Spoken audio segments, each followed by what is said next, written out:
হাসনাত আব্দুল্লাহ দি great, ঠিক আছে, হাসনাত আব্দুল্লাহ সঠিক পথে আছেন। হাসনাত আব্দুল্লাহ তার এথিক্স সততা ধরে রাখতে পেরেছেন। We appreciate Hasnat Abdullah, we are on behalf of Hasnat Abdullah.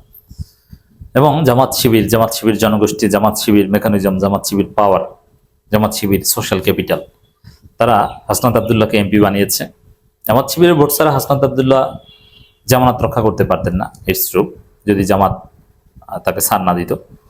তো জামাত হাসনাত আব্দুল্লাহকে এমপি বানিয়েছে এবং এখনো জামাত হাসনাত আব্দুল্লাহর পাশে আছে, কারণ হাসনাত আব্দুল্লাহ সৎ মানুষের পাশে জামাত আছে।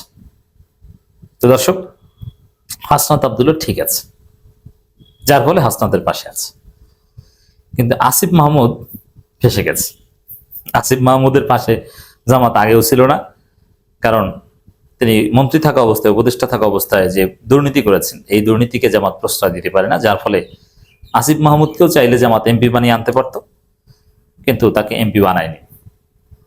এবং এখনো আসিফ মাহমুদের পাশে নেই, তাকে মেয়র বানানোর কোনো চিন্তা জামাত করছে না, কোনো ছাড় দিবে না, এবং ভবিষ্যতেও কোথাও কোনো নমিনেশন জামাত দিবে না।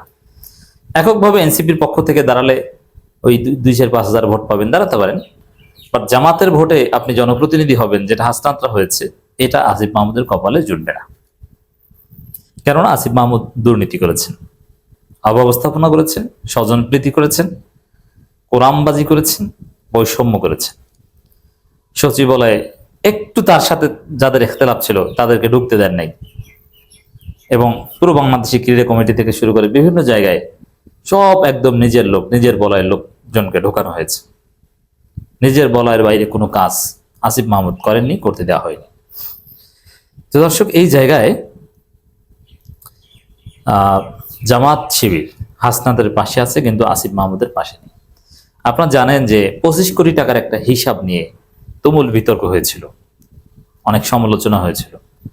তার মধ্যে হাসনাতের ভাগের 10 কোটি টাকা, এবং আসিফ মাহমুদের হাত ধরেই 15 কোটি, 10 কোটি এগুলো এদিক ওদিক গিয়েছিল। যেখানে কেউ পায়, কোনো উপজেলা পায় 10 লাখ টাকা, সেখানে আসিফ মাহমুদ কাউকে দিয়েছেন 15 কোটি টাকা, কাউকে দিয়েছেন 10 কোটি টাকা, আর কোথাও 10 লাখ টাকা। এই ভয়াবহ বৈষম্য আসিফ মাহমুদ করেছেন। অতএব এই বৈষম্যের দায় পুরোপুরি আসিফ মাহমুদের, তিনি এখানে ফেসে গেছেন, তার পক্ষে এখানে কোনো যুক্তি নেই। আর হাসনাত আব্দুল্লাহর কাজ যেটা, এটা তিনি ঠিকভাবে করতে পেরেছেন। অনেকেই প্রশ্ন তুলেছিল, আমিও প্রশ্ন তুলেছিলাম, যে খেজুর নিয়ে হাসনাত আব্দুল্লাহ তো ভালো বক্তব্য দিয়েছিলেন। খেজুর সরকারের কাছে খেজুর আসছে, কে কয় কার্টুন খেজুর পেয়েছে, এটা নিয়ে তোলপাড় তৈরি করেছেন। সবাইকে, পুরো বাংলাদেশের সব এমপিদের জবাবদিহিতার আওতায় আনতে পেরেছিলেন হাসনাত আব্দুল্লাহ লাইভ ক্লাস। কিন্তু এখন যে তার 15 কোটি টাকা, বৈষম্যমূলক 15 কোটি টাকা, 10 কোটি টাকা, এই 10 কোটি টাকা লাইভ ক্লাস কোথায়?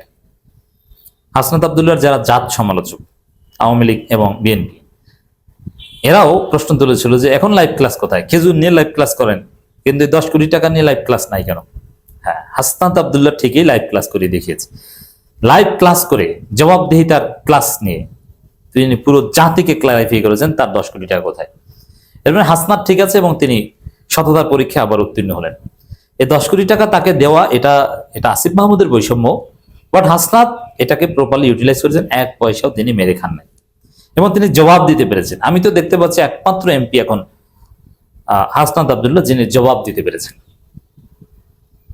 অন্য কেউ, জামাতের এমপিরাও কেউ দুর্নীতি করে না, আমরা মনে প্রাণে বিশ্বাস করি, কিন্তু তাদের কার্যক্রমকে ট্রান্সপারেন্টলি পুরো জাতির সামনে এভাবে উপস্থাপন তারা করতে পারেনি, আর উপস্থাপন করলেও এটা জাতির কাছে পৌঁছায়নি। কিন্তু হাসনাত আব্দুল্লাহ পুরো জাতিকে কনভিন্স করতে পেরেছেন এবং হিসাব দিতে পেরেছেন। তো এই জন্যই সাধারণ মানুষ, জামাত শিবির হাসনাত আব্দুল্লাহকে ভালোবাসে, কারণ তিনি সৎ। আর আসিফ মাহমুদ সততা ধরে রাখতে পারেননি। আসিফ মাহমুদ রাজনৈতিকভাবে ফেসে গেছেন অনেক আগেই। আবার এত বড় অপরাধ তার, দুর্নীতি করেছেন, বৈষম্য করেছেন, জামাতের ব্ল্যাকলিস্টে তিনি পড়ে গেছেন। তারপর সাদিক কায়েমের বিরুদ্ধে তার যে পিআর টিম দিয়ে নোংরামি করান, এই সাহসটা পান কোথায়?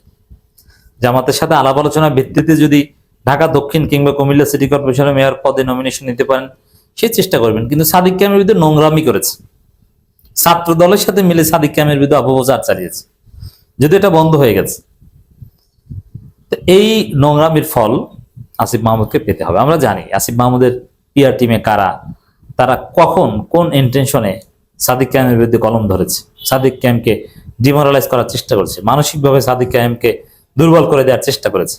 যে সাদিক কায়েমের জীবনে একটা ব্ল্যাক স্পট নেই, এই সাদিক কায়েমকে নানানভাবে বিতর্কিত করার চেষ্টা করেছিল।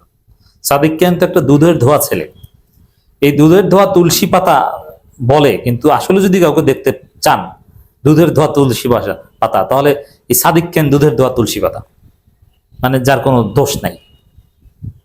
আর ব্যক্তিগত জীবনে আমল আখলাক কেন্দ্রিক ত্রুটি থাকতে পারে, এটা সব মানুষের থাকে, কুল্লু বনি আদম খত্তা, কিন্তু রাজনৈতিকভাবে সাদিক কায়েমের মতো ক্লিন, স্মার্ট, ভদ্র এবং তার মতো এফিশিয়েন্ট আপনি কাউকে দেখাতে পারবেন না তার সমসাময়িক। এই ছেলের বিরুদ্ধে নোংরামি করেছে আসিফ মাহমুদ। হয়তো আসিফ মাহমুদ এত সহজে কি ছাড় পাবেন না। এবার আসেন হাসনাত আব্দুল্লাহর 10 কোটি টাকার হিসাব আমরা আপনাদের সামনে পৌঁছে দিতে চাই। 10 কোটি টাকার হিসাব দিলেন Hasnat Abdullah power point presentation করে, যেটাকে আমরা লাইভ ক্লাস বলি, তিনি দেখিয়ে দিয়েছেন ফেসবুক লাইভে এসে। দেখেন এখানে পাওয়ার পয়েন্ট প্রেজেন্টেশন দুইভাবে, একটা হচ্ছে যদি রেকর্ড করে দেন, আপলোড করেন, তাহলে নানান এডিট করে নানান বিষয় হাইড করার একটা বিষয়, কিন্তু লাইভ লাইভ এর মানে কোনো 2 নম্বরই নেই, একদম সোজা সরাসরি। লাইভে কোনো কারচুপি করা যায় না, কোনো এডিট করা যায় না। এই লাইভ করার সাহস খুব কম মানুষের আছে, কারণ লাইভে অনেকে কথা বলতে গেলে এলোমেলো করে ফেলেন, প্রেজেন্টেশন ঠিক থাকে না, এই জন্য অফলাইনে রেকর্ড করে পরে এডিট করে আপলোড করেন, বেশিরভাগ মানুষ এটা করেন। কিন্তু হাসনাত আব্দুল্লাহ লাইভে তার জবাবদিহিও দিতে পারেন, এর মানে তিনি পুরোপুরি স্বচ্ছ, তার মধ্যে কোনো ভেজাল নেই।